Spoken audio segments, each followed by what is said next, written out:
What's up, everybody? So today I'm going to be reviewing my favorite New King James Bible.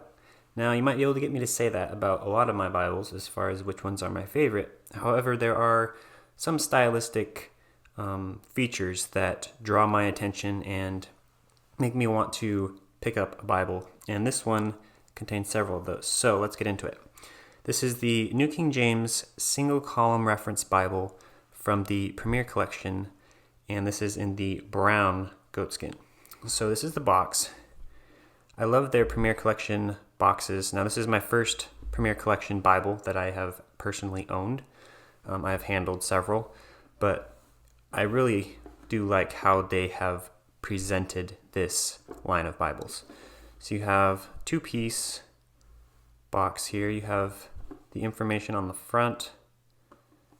On the side, you have their Premier Collection symbol, Thomas Nelson, brown premium goatskin. And then the Bible itself on the back has quite a bit of information on the interior features. And you will notice at the bottom here that it says retails for about $190. So that's the box, two-piece, really nice quality. Typical premium Bible box construction. Find a place for that. So this is the Bible itself. Now there are two editions of the Premier Collection in this Bible. There's black and brown, and there are a couple exterior differences that I'll point out, or at least one for sure. And I don't have that other one. I prefer the brown in the sense that I don't have very many brown Bibles, so this was kind of different. So this is the brown goatskin. Really nice grain. It's not super pebbly, but it's pronounced. You can see it. It's not super soft, like some of the Crossway goatskin leathers that I have are soft to the touch, and this one is not like that, but it is pliable, and it's not bad at all. You have perimeter stitching. It's very fine stitch, but it's really clean, and it's close to the edge. Your spine has 2, 4, 5 raised hubs, and then you have Holy Bible, New King James Version, and Thomas Nelson. And notice this one does not have the Thomas Nelson logo on it. It's a really clean spine. I appreciate that they did minimal amount of embossing, and I think I've noticed that as something common with Thomas Nelson and Zondervan.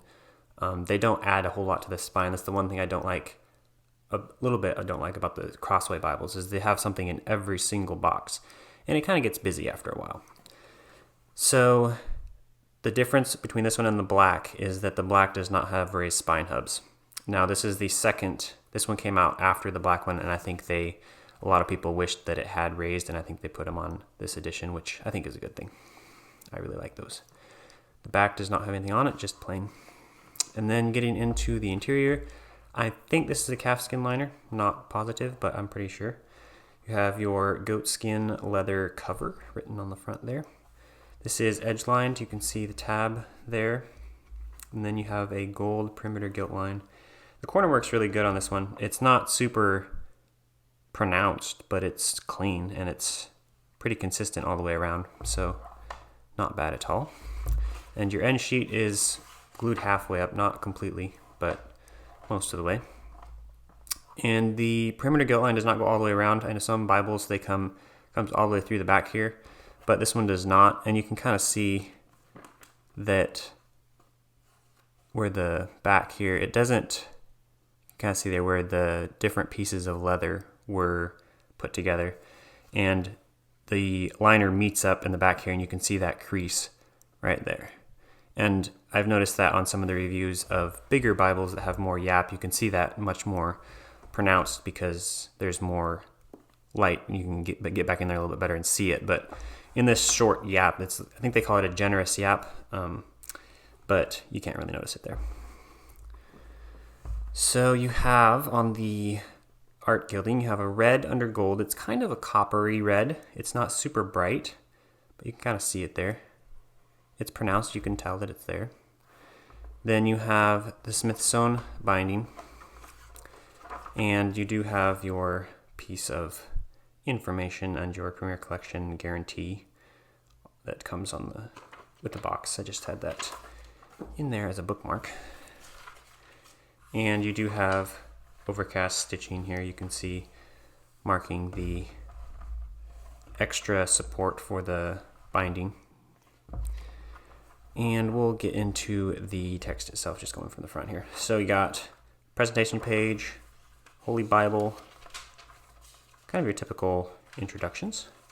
And you got single column reference Bible. This one is a 2018 copyright publication. And then this one is printed in China. Table of contents, preface. This is in 2-column. And then you get into the Old Testament. Now you'll notice here that there are red highlights, and that is on the book, chapter, subject headings, and references. The verse numbers in the references are red, and then the letters signifying a reference are in red in the text. The verse numbers themselves are black. And this is the layout of the entire book, so I'll get to, and actually right here you can kind of see the tab's not super stiff, so I've used this Bible a significant amount, but not like every day. And you can see that even though it wants to flip up, it's taking a long time and it's pretty open to wearing out. And so that's good because in a matter of time, you won't have to worry about that tab sticking your pages up. And even in the middle of Genesis, you're laying flat already. So that tab will wear in nicely as you use it. So we'll get to a page here that kind of has, well, let's go right here. So this is your layout throughout the entire Bible, and it's single column, paragraph format, and your cross references and textual footnotes are on the outer column. Now this is a line matched 10.5 New King James Comfort print. So the 2K Denmark collaboration with Thomas Nelson to create a typeface. Really enjoy the New King James. I've had a couple of different ones now, and this one I think is still my favorite. And this is a black letter text. And the paper is a 36 GSM European Bible paper, and I really can't tell any ghosting. Like you can see in here, you can kind of see through, but like in real time, it's a lot less than the camera's picking up, which is most often the case. I don't know why I keep mentioning that, but some people don't know that. So it's not as bad as you're seeing on the camera. Going a little bit further here. So you do have 3 3/8" ribbons. Now these ones are brown, red, and blue. They're actually decently long, so for a Bible of this size, they actually stick out a good length, so I'm happy about that. They did a good job with those. They are angle cut, double-sided satin. Poetic settings are verse by verse, even though the Bible is a paragraph format, typical of most paragraph format Bibles. I'm not sure actually of any Bible that doesn't do poetic settings in verse by verse, honestly. And then getting to the end here, you can see that it is black letter. It's just a really clean layout, very well organized, and pretty much the only critique that I would have of this Bible would be that the cross references should be in the gutter. Now, that's not a big deal, but as someone who really loves single column and likes to just sit down and read large portions of scripture at once, having as much text in the center of the page as possible is preferred. This one doesn't have the text in the gutter isn't too bad actually for how thick this Bible is. I think the dimensions, roughly speaking, are 9 by 5 3/4 by 1 3/4 inches thick. That's decently thick for this small of a Bible, and the text actually doesn't go into the gutter as much as you would think it would because of how it's laid out. So it's not a deal breaker, but I would prefer that it would be in there, so that would push the text out just a little bit, because there's as much gutter or margin space as there is in this Bible, it could have been done. At least move the whole, even if you keep it like this, move this out just a little bit, because you're not going to be writing in this Bible anyway, most likely, except for underlining. There's not really much note space on many pages because the references consume most of the margin.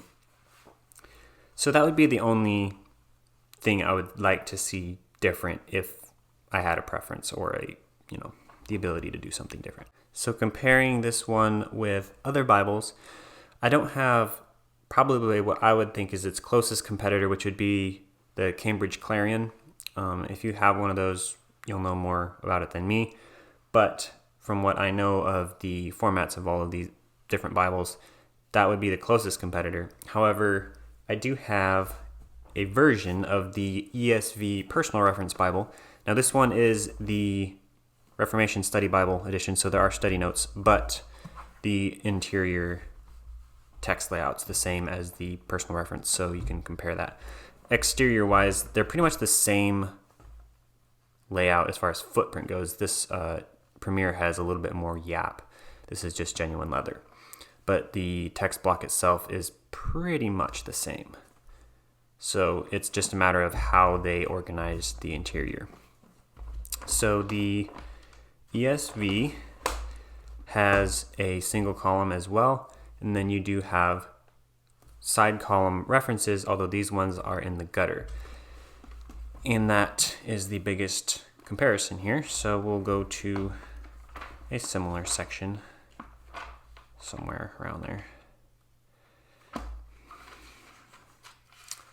just so you can kind of get an idea for how it lays out. It's actually a similar place. So that's kind of the differences in layout. This one, the Premier Collection, you have your references on the outside, and then on the ESV you have them on the gutter.